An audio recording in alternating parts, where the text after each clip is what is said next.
My friend, how are you? I cannot hear you at all. Mobster. I can hear you now. The Italian mobster style Ben Stark. Who do, Where's the pastrami a sandwich? dude, I would kill for a pastrami sandwich right now.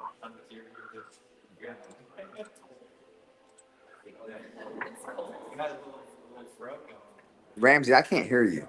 Can you hear him, That's Ben? what I was saying. No, not at all. Ramsey has he's been having difficulties with sound as of late. Oh, I'm gonna put him through a tutorial later tomorrow, so I'll get him situated. Don't worry, guys. I'm sure he's gonna love that. I know. It's all right. All Oh right. shit! Yeah. There we go. So man, I saw you made it to the weigh-ins. You had a guy fighting Yes, sir. tonight. We got a bunch of fights tomorrow night. I think we have like 30, Yeah, it 29. it looked so big. Last I heard, it was 26, but I think a few got added. It is a crazy, crazy amount of fights. Yeah, it's going to be a very good night of fights. I'm looking forward to a lot of them. Honestly, I'm looking forward to being our last event of the year. We usually go out with a bang. We always end it here in Fort Pierce, and it's always a fire event. So I'm really looking Yeah. forward to what we got in store for us. The Fort Pierce crowd never disappoints, man. Every time we come here for the Rise of a Warrior Combat Night Pro events, they knock it out the park. Daniel Donaldson is, as you are well aware, a legend of this Treasure Coast MMA scene. Hell, he might have started. Didn't you say he was one of the guys that really inspired you guys to do Combat Night? Yeah. Rise of a Warrior was that. So Can you he's hear been me around now? for a minute. Yeah, we can hear you now. Okay.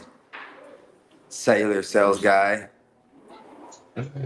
All right. Yeah. I'm back.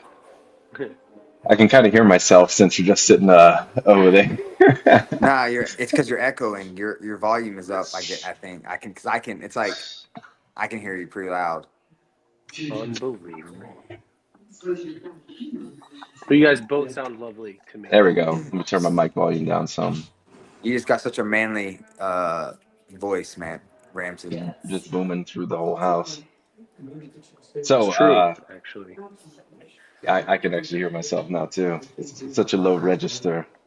Mhm. So let's talk about some of these fights we have coming up tomorrow night, including the much anticipated, much awaited return and unprecedented debut of father and son, Rise of a Warrior promoter Dan Donaldson and his son, both fighting on the same card. Yes, I'm excited for You both of know? those fights. I've known both those guys for a very long time. I've worked closely with both of them for a very long time. Um, I don't know who's more nervous. I'm nervous. Like I just anytime my homies are fighting or my friends are fighting, I'm a nervous wreck, and this one's no different. I'm a nervous wreck for this fight. Um, it's a Uh, fight. At the end of the day, anything can happen. I know they train hard and they're ready, but at the end of the day, it's just fighting. So I've seen plenty of people that were some of my best friends get in there and not go their way. So it just makes me a nervous wreck to watch. It's just man, such a cool thing. in the Big Dan looks fantastic. I've never seen him in this good a shape ever, ever. Oh He looks yeah, great. they both look great. They look good. I know they trained hard. I'm excited. I'm really excited to watch them perform. But then Junior just took the fight at weigh-ins, right? His opponent showed up, or this guy showed up, but apparently his opponent didn't. And Dan was just like, "Fuck it, man, I'm here. Let's run it." Yeah, Danny's a little gangster. I like it. I'm excited. Dude, big balls on that guy, man. That's a hell of a move. It's just such a cool thing to be a promoter on a fight card and also to just be able to be on that with your son. Kind of LeBron James, Bronny James-esque, no Diddy type of uh,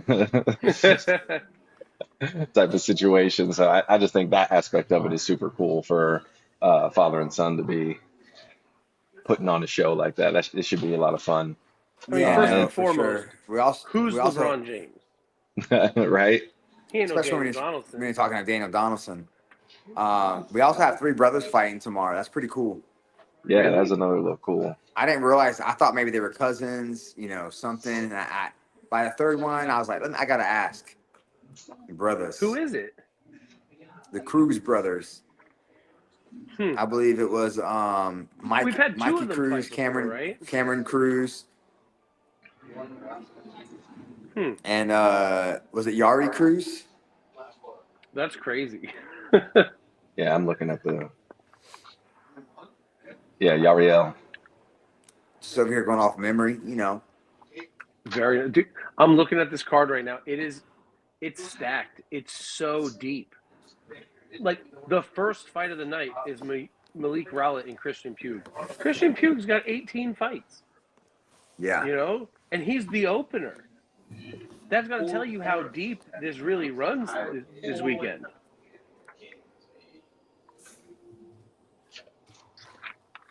Let's jump up the card to the amateur main event and co-main event. We'll start with the co-main event. Cody Vishlinsky versus EJ Hernandez.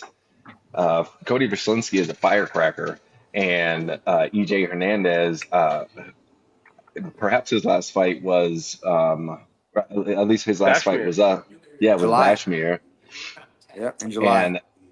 and they threw down 3 hard rounds, and I think Cody's got his hands full, but I'm eager and anxious to see him step up to the plate because I think this is a big step up in competition for him. Oh, definitely. Cody's last fight was against Chris Beatty.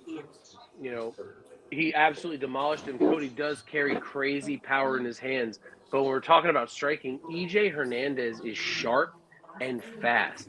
And he doesn't have a problem keeping it basic and keeping it crispy. He looks really good when he lets his hands fly. That being said, Cody has a strong wrestling background. Not to say that EJ isn't a good grappler. We saw with Bashmir, the game plan was to get on top and keep Bashmir on bottom. So we know at least he can do that. But can he overcome Cody's wrestling background and get to those control positions? Yeah, I think EJ, in his last fight, he showed us that he can wrestle. He out grappled Bashmir pretty badly. But we know Bashmir's not known for being a grappler, but he out grappled Bashmir pretty bad. So I'm excited to see him and Cody. I think that a really, really good match fight. We're gonna have fireworks. They were actually arguing at the last Rise of the Warrior, chirping back and forth during the face-offs. So is that what that clip's from? Yep. That was Dan telling him he could go home? Yep. That was from them two chirping at each other. So okay.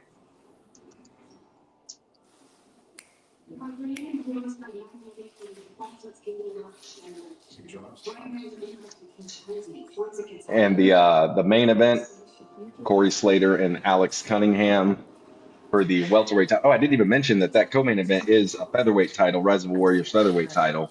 So some a strap is on the line for them. Yeah, EJ won that with his win over Bashmir, correct? Yes. And then our main event, Corey Slater, Alex Cunningham for the welterweight title. Corey Slater coming off a couple of back-to-back TKOs. And Alex Cunningham also on a win streak of his own, 4 straight wins. So fireworks in the making. So I've spent time training with Corey Slater. He is a freakish athlete. He was a professional baseball player in the Euro leagues for quite a while, if that tells you anything about his acumen for athletics. But he's extremely explosive and he is extremely powerful. He looks wonderful on the pads, but some of that definitely recedes in the cage as the nerves are really on. But that's very normal, especially, he's only been in the cage 2 or 3 times. Alex has a much deeper resume. I believe he's got like 5 or 6 fights at this point.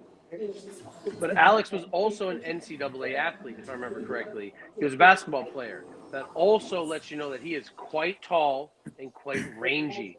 He's got a really sharp jab. He throws his right hand really clean. He does a very good job of maintaining distance so that he can take control of the space with his height.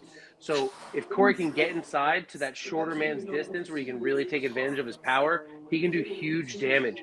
But if Alex can work to the outside and keep Corey at bay, in the later rounds, Corey does show to get tired and he can really overtake it from there. I got to be honest. I'm just happy that we have Corey Slater actually fighting. This guy has been supposed to fight for us like 4 times now, and something always happens. Something always comes up, and he doesn't make it to the dance. So I'm excited to see him fight. He did fight for us a while ago and performed very well. So I got high hopes for him in this fight. But Alex has been active. He's been busy. He's been training hard. Doing what he's got to do to continue to improve. And if he catches you at the end of his range, he has really good power. It could be a really long night. If Corey does not figure out the range early, it could be a very long night. Yeah, Corey can close off distance faster than most guys in that weight class. He is super explosive, but it is a large amount of distance to cover with Alex's reach. Yep. So, with regards to the pro card, if there was a fight on there that kind of like makes my little radar spike, it's a lightweight bout between Joshua Sykes and Shane Mistretta. Joshua Sykes is an absolute hammer, and Shane Mistretta is as game as they come. So I'm really excited for that fight. Yeah, I'm super stoked for that fight. Makes your little radar strike. That sounded odd, but I'll go with it. Man, both these guys are very similar in stature and size. I saw them standing next to each other tonight at the face-offs, and I've watched both their careers kind of since the very beginning. So this is a really cool fight for me to watch. I have a very a strong opinion about this one potentially being fight of the night. Both of these guys are really tough. I've watched in Sykes. I've watched him gut out some nasty fights and then win the last round with a minute left. And then Shane Stretta, he's tough as can be. He's always in the fight. He's always coming at you. I think both these guys have good cardio. I think it's going to be a really good fight, a really competitive, entertaining fight. Without a doubt. Shane is a total package. He can grapple, he can wrestle, he can strike. He's got a kind of rough and ready style on the striking. Now, Sykes, I had to research him for Sham some years ago. The fight ended up not happening. But he really focused a lot on control. He likes to push to the cage. He likes to get deep underhooks, and he likes to not allow his opponent to move, where he can kind of wear them down, forcing them to be defensive before eventually either getting a takedown or breaking off to strike. If this ends early, first round and a half, it's Shane, for sure. Just he gets there faster, right? That being said, Sykes hasn't fought in a while, if I remember correctly. He went into BKFC and some other things, and I believe this is his first time back in MMA after at least a year or two, if not more. So did that change his style from that heavy cage wrestler into more of a boxer with the time that he spent in like a BKFC? So we really don't know the Sykes that's going to show up, but we do know the Shane. Shane hasn't changed that much since an amateur. When that bell rings, he's getting in your face, he's putting on pressure, and he's looking for a finish early. Yeah. As I'm scrolling the fight card, another fight. Some of the elder statesmen, Ginseng on point du jour and Corey Pavo. Ginseng, had a highlight knockout last year and just always brings the heat. And he's fought a veritable who's who of everybody up and down the Combat Night roster. And Corey Pavo coming in still undefeated and, looking to make a mark here with against Ginseng. Yeah, man. I think that Ginseng has proven to be a tough task for many fighters inside of the Combatagon. Really, at the point of the career that they're at, when it comes to a guy like Pavo right now, where he is, we see him beat a couple guys that were undefeated, and I am excited for this fight because both these guys are dogs. Both these guys are going to be in the fight. They get better as the fight continues, so I think we're going to see a really good 3-round fight here. I would be surprised if either guy were able to finish the other. They're both tough as nails, and they're both very crafty, and I think it's going to be hard to see a finish in this fight. Man, this one is, I can't really call it. Ginseng is always a tough call because he started his career out so rough, but then out of nowhere, just shot out the blocks, finishing in quick order, like 3 or 4 hot prospects in a row, like guys that he was not supposed to beat. And Pavo's in a similar position.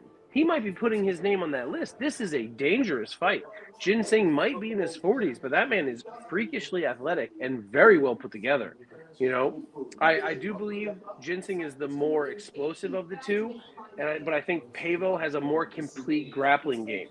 So we got to see who can take full advantage of the positions that they're getting into, be it stopping the takedowns or getting them.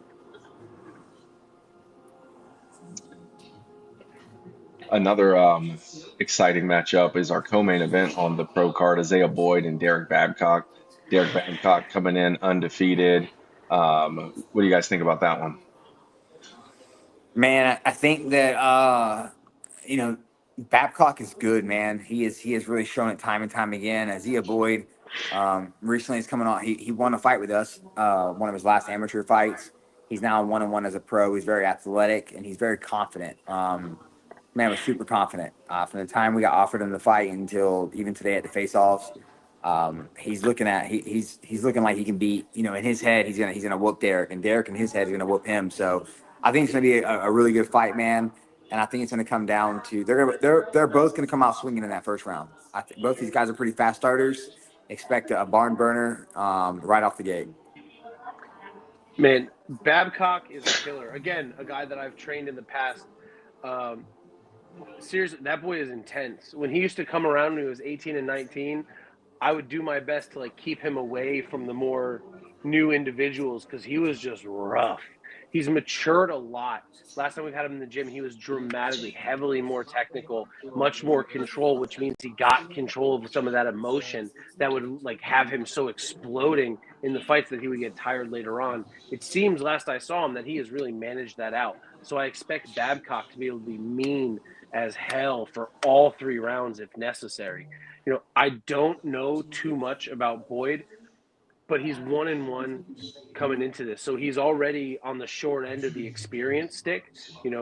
Babcock has fought more guys and possibly tougher guys. So Boyd's on a bit of an uphill battle here, but he can finish. He just has to take advantage of an opportunity if presented. Yeah, actually, I see Babcock predicted a wild first round, but planned to take him into deep water. So, like you mentioned, him being a fast starter, we'll see how that pans out for him. And then our main event, a lightweight bout: Geraldo Alante and Julio Chavez. Both of these guys, 31 years old, both have been. Well, I should say that they both got between 7 to 12 fights, so a lot of experience coming in here, and they get to be the main event here at the Super Bowl of MMA in Florida on the Combat Night Rise of the Warrior card. So, what do you guys think about that matchup?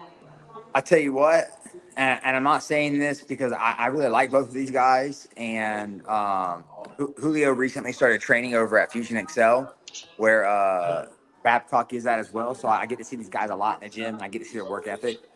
A lot of guys in MMA are lacking when it comes to work ethic. I'm just being real with you. I see it all the time. Guys fighting, doing half camps. And, Julio and Babcock aren't those guys. And Julio showed up at the gym probably a year ago, roughly. And he told me he wanted to fight for me. And his record was bad, but he was much better than his record. So I was like, let me look this kid up. I look him up. And I believe at the time he was 7, maybe 6-6, 6-5, 7-6. And he's fought studs. This guy has never shied away from a tough fight. And his opponent, Gerardo, is the same thing. So we got 2 guys here that could easily be, 5-0, 6-0, had they taken better care of their records and who they were fighting on the come up. But they fought the toughest of the tough, and now they're fighting each other. I think it's going to be a war. I think it's going to be an amazing fight. They're both amazing, well-rounded athletes. So I think this one is another barn burner. We got a bunch of really good fights on this card. Yeah, man, this card is looking crazy. Julio is a veteran of 13 professional fights. He has only been finished once. And looking at the names on the list of people he's fought, that's crazy because he has fought some really, really nasty guys that are fighting at a very high level now. Maybe some household names, depending on how familiar you are with the sport. Geraldo, not that much different. He was taking fights way out of his skill level from the very beginning, and he has been fighting for quite some time now. I wouldn't necessarily call him an elder statesman, but he's been around the block. He's fought tough guys. He's been in a lot of predicaments. Both of these guys have been in the best positions and the worst positions possible. The question is who's going to be able to take advantage of that experience to take over in the combatagon. Remember, we're dealing with, I believe it's an 18 or a 20-foot cage, so it is tight, it is fast-paced, and it is difficult. It's very hard to escape pressure. Julio likes to come forward, and that might really work in his favor here. It was funny at the face-offs today. I didn't get a chance to haven't went back and watched it yet, but Gerardo was talking and was just yapping at Julio. Kept talking the whole time they were standing there. Yeah. And Julio's like smiling and just like nodding his head, like, yeah, And then they're done. Shake hands. They look face forward. Julio turns back to me and goes, "I don't know what the fuck he was saying." Clueless. No idea what he was saying. That's always good. Hard to be intimidated when you're like, what? Yeah. So Do you know what one he of was the saying? He was you have to speaking go back and broken English. Oh, okay. He was just saying, "I'm going to beat you. I'm going to demolish you. I'm going to kill you. I'm going to destroy you." I saw he was just chattering the whole time, but it was really low. Yeah. And you let him stand there for a long time. So It was interesting. I wanted to see if Julio was going to respond. He didn't. Which in a way is just as intimidating as responding with aggression. Yeah. another interesting fight on the card is Daniel Morrison and Wesley Golden. Daniel Morrison is an absolute stud, and he's taking on Wesley Golden, who I think is coming off a kickboxing bout. And Daniel Morrison is always exciting, and I know his last couple of opponents have been the cream of the crop, and so it's that should be an exciting matchup. Daniel Morrison was kind of starting to take the path of like a Julio Cesar Chavez, fighting hard guys at any time, and it started putting his record in jeopardy. Like, I understand, like, you take the risk to get the result. You take fights that move the needle moves a little faster when you do well, but it's very risky when you're taking on guys with double your experience. Sometimes they learned a couple more tricks of the trade, right? But now Morrison is in that position where he is a much more seasoned man. So he should hopefully be able to implement some of those veteran, skills here with Wesley. But no one on this card is more seasoned than Wesley Golden. What's he have? Almost 30 fights now? Yeah, he's got quite a few. He's been around. That man's got some ring time, which is, a pro and a con. The more you fight, the more you get banged up. So, puts a little wear on that machine. And I think that's the gamble that Morrison's taking here, that he's got more gas in the tank. He's a fresher car or a fresher athlete, and he's going to be able to, like, impose his will upon Wesley. Yes, I'm very excited for that fight. Both those guys have fought with us quite a few times now, and Wesley is just like, he's one of those guys. He wanted to fight last year, and he got no-showed by his opponent on fight day. The guy weighed in and then didn't show up to the fight day to fight him. That's crazy. Yeah, poor Wesley. So I'm excited he's going to get a chance to perform this time. I know Daniel Morrison will be showing up tomorrow. Yeah. He'll be showing up with putting his best foot forward. The guys out of John Way are always exciting, and they're always a pleasure to deal with. Easy. It's like they make my job very easy because they're so professional. But yeah, John's I'm really awesome. Yeah, and his whole crew. Mad respect. His whole crew has always been mad respectful. So I can't wait. Yeah, I'm looking forward to these fights tomorrow night. Is there any fight in particular that you were just looking forward to a lot, Ben, that you like, that's the fight itself the most that we didn't already talk about? Okay, so for me personally, I have like my young progeny fighting on this card. His name's Kurt Decker. He is the only kickboxing fight on this card. So I appreciate you guys allowing us to like break the rhythm of the show to get some striking in. He's 16. He's been training with me for right around 3 years, I believe. Yeah. And he's phenomenal. Honestly, he's extremely good. I've been blown away by the progress he's made in such a short time. You can talk to any of the Treasure Coast guys or any of my guys, but you'll see it more than anything tomorrow. He is a tactician, sharp well beyond his years in martial arts. I'm really, really excited for you guys to be able to see him. This is going to be something special for me. I'm telling you. That's dope. Yeah. I've watched some of his videos on your Instagram. Kid looks really technical. I'm excited to watch him fight as well. These teens are coming up in the game, and it's crazy how well rounded they already are and how good they are. But they're growing up with the sport instead of having to learn it after their brain's done wanting to learn. Yeah. Which a lot of us, when we started MMA, it was because we were 25, 24, 26, and not as easy for our brains to maybe retain some of the information as if we were 16 or 14, or some of these kids starting at 6 and 7. It's crazy. My son. Yeah. Is already, hitting combos and stuff, and it's like, awesome. He's better than some adults I see starting out for the first time. So, isn't that mind blowing when you see it? It is. It's dope. If there was one fight that I'm looking forward to that hasn't already been mentioned, man, it would probably be Da Vinci and Trent Guerra. Yeah. It's two young kids. They actually both trained with the Treasure Coast Cartel. One's on the night shift, one's on the day shift. They've never actually trained together. They don't know each other. They were both cutting weight together at different times. They were alternating sauna time. I'm really excited. They're just young kids having a lot of fun. Yeah, Guerra fought on the last one, right? Trent did, I believe. Yes, I believe he fought Owanka. Yeah, he's explosive, man. Yeah, he's got a lot of bang. He's got a lot of gas in the tank. Da Vinci is spunky, man. I've never trained with him, but he's got a mouth on him. I like it. He's always got something funny to say. Da Vinci fought in the PKBs that we held down in Palm Beach. He likes to scrap. He likes to throw down. I don't know how his grappling is, but in terms of throwing hands, he's in for it. He's down to do it. That's dope. Yeah, these young kids are very eager to get in there and throw some fists. Now, let's talk about the people's main event. Let's talk about Fort Pierce's main event. Oh, yeah. Let's talk about Big Daddy Danny Donaldson. Yeah, I'm real excited for that fight. I keep telling him I think he's crazy, and it's because I mean it. Like it's not. I'm not saying it in a bad way. A fight's a fight at the end of the day, and we all know that anything can happen in a fight. He's hasn't fought in a while, so he's coming off, a long layoff, but he's been training. I know he's always in there with the Treasure Coast boys. And he's always doing work, and he's always getting that work in. And he's lost a ton of weight in the process of all this, gotten a lot healthier and kind of focused on his goals. Yeah, he looks good. I've seen a couple of videos on his stories of him hitting mitts and moving. He looks good. I'm excited for this fight. It's just a dope thing that he's getting to do. It's something I've talked about doing a lot, wanting to fight on my own promotion. And I don't know if it's I don't know. I never actually end up pulling that trigger. It scares me to think about it. But it's really, really cool that Dan's getting out there and showing them like what it takes. You know what I mean? Yeah.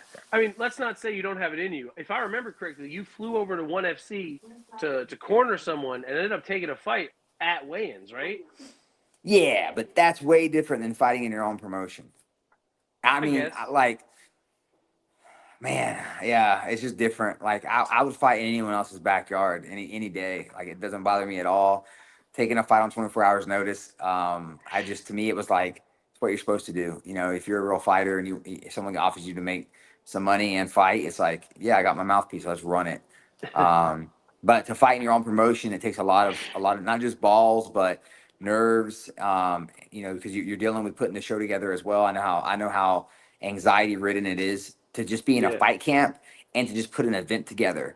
Now you're in a fight camp and putting an event together. So like you're getting double the anxiety and frustration, and one of the things about getting to be a promoter and just putting the event together, guess what? I can go stress eat. Okay, I need to go eat something crappy just to like unwind. I don't know. Or I want to enjoy whatever. I can do that because I'm a promoter. But if you're promoting and you're in fight camp, like, you're gonna binge eat broccoli, bro.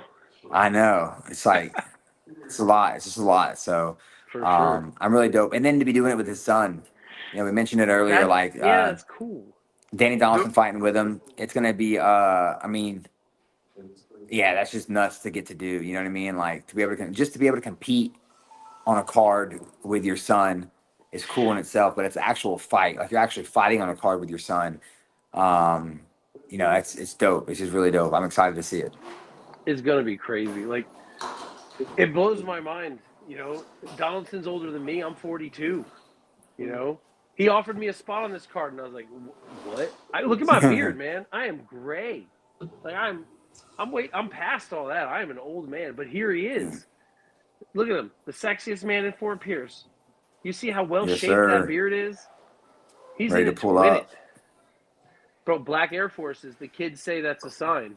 Yo, and Gabriel too, man, for stepping up to this fight. And he knows who he's fighting.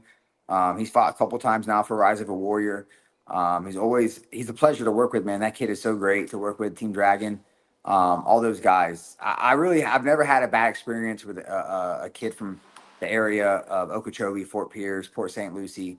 They're all awesome individuals. So to see these two fighting each other, man, it's gonna be a dope experience. No, it's the battle of the Treasure Coast. Yep. Those guys say yes to everybody. Everybody. They don't Yeah. care. Record be All right. damned. Come get the smoke. Yep, you can go look at all their records and you'll see that those guys aren't afraid to fight. They aren't afraid to take tough fights. Well, man, I think that's about it, man. We're gonna start. We're wrapping up over here. We're putting together all the badges and lanyards and getting everything ready for tomorrow. So, Perfect. I just see Ramsey just let us know his mic's messing up. Uh, But all right, man, Ben, I'll see you tomorrow, guys. Remember Yes, tomorrow, the card doors open at 3:30 p.m. The card will start shortly after, like 3:30, 3:35, 3:40. We're gonna start talking. Oh, really? Yes, fights walking quick. First Oh, fight should be shit. walking by 3:45. We're gonna be on the mic No by kidding. 3:40. Okay. First fight walking by 3:45. The pro show should kick off around 7:30. And just get ready for a great night of fights. We got so many good fights lined up. I cannot wait for it. It's wild. I'm bringing throat lozenges because we got 30 fights to call. Yeah, a lot of talking. Yeah, All right, buddy. Ben, I'll see you, man. Later, Mitchell.